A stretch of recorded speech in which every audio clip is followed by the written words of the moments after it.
aku paman Pak istriku. Tok nuwun iki diwaji sembah di pulau uga pucuk. Ya Pak istriku lek tombo. Pak istriku tantro. Angerti yo.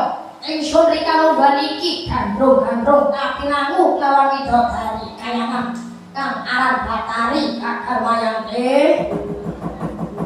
yo angge prasasat jagat ora ana sing timbang malah ngayune Batari kakar wayang.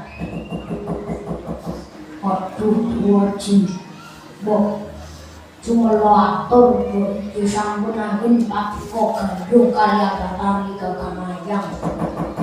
Duh sang Prabu menawi saged dia dipun kula keping mawon.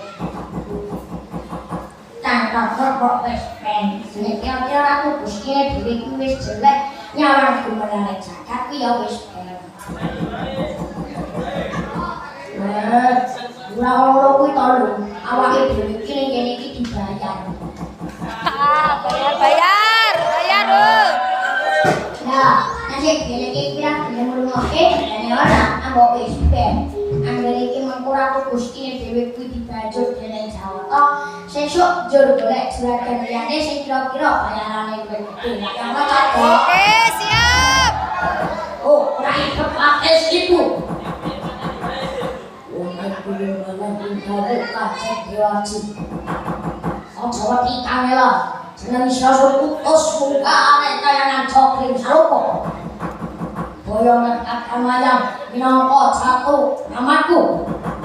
Lamun ora bisa boyong widodari mau kelakon kakugel krungu. Sendika mestanen dawuh kepareng bidhalaken Madya Baladénawa.